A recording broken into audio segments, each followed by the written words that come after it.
Oi, gente, tudo bem? Hoje eu vou falar sobre o Egito Antigo, que é o império mais antigo que nós estudamos na história, mais ou menos 3.000 anos antes de Cristo, ou seja, 5.000 anos antes de nós, tá bom? Como começou esse império? Esse império começou a partir de aldeias que se formaram às margens do rio Nilo, no Egito. Cada aldeia, chamada de nomos, tinha um líder chamado nomarca. E havia muitas guerras entre essas aldeias, para pegar plantação, lembrando que toda guerra sempre tem um caráter mais importante econômico, tá bom? E um desses nomarcas, Menés, ele vai liderar um grande exército que vai conquistar todas as outras aldeias.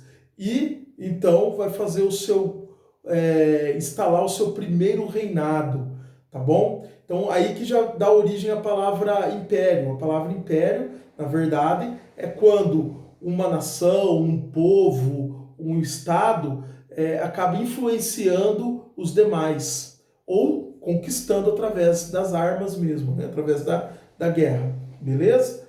Como que formou esse governo? Como que se formou um governo grande para todas essas pessoas e várias aldeias?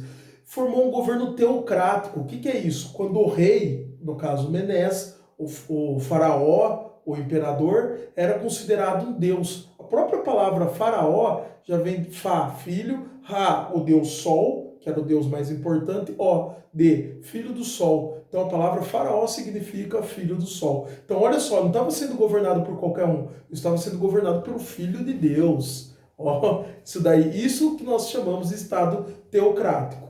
Então a gente já tem que entender a religião do Egito Antigo também. A religião do Egito Antigo, ela era politeísta, ou seja, os egípcios acreditavam em vários deuses. Ra, o deus do sol, que eu acabei de falar, Horus, o deus do céu, Ísis, a deusa da fertilidade, e também nós temos Sete, o deus do deserto, e outros, entre outros, tá bom? Então, só que essa religião ela é muito importante porque ela é o primeiro sistema, vamos dizer assim, legal de leis, né, e de punições. Os próprios sacerdotes, na época, eram como juízes e legisladores do governo egípcio. Então, por isso eles vão ter muito poder, né? Então, isso vai acabar formando a sociedade egípcia. Então, nós temos o faraó e a sua família lá no topo da sociedade. Os sacerdotes vêm depois do faraó, também muito poderosos, né?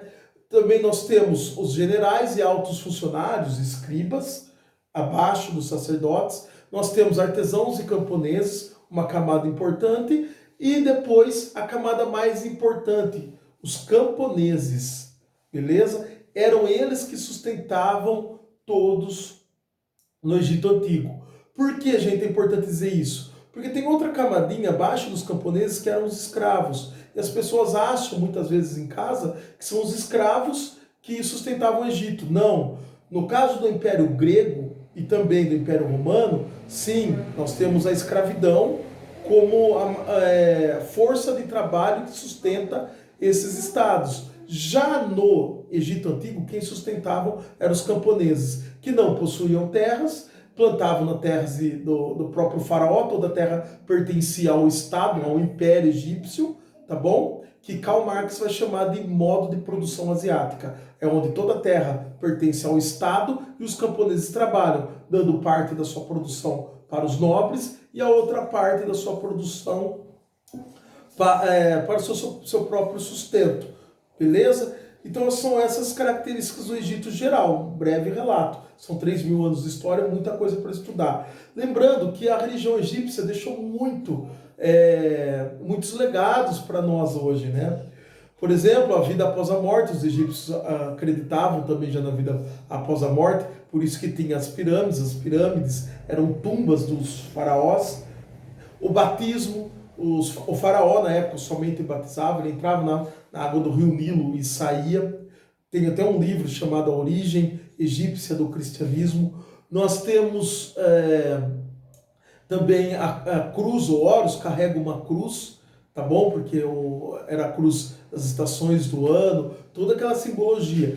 E também, quando a pessoa morria, ela ia até Osíris, que era o deus dos mortos, e ele tinha que fazer uma série de afirmações, muito parecida com os 10 mandamentos, tá? Que era não matei, não matei ninguém, não roubei ninguém, não maltratei ninguém. Então ele tinha que fazer uma série de afirmações para ganhar a vida com Osíris após a morte. Tá? Então era um modo de conduta, era um código de conduta que se tinha a partir da religião. E por isso que a classe sacerdotal era tão poderosa e tão rica. Tá bom? Então a aula fica por aqui, é uma aula bem rapidinha, uma introdução. E até a próxima. Tchau, tchau.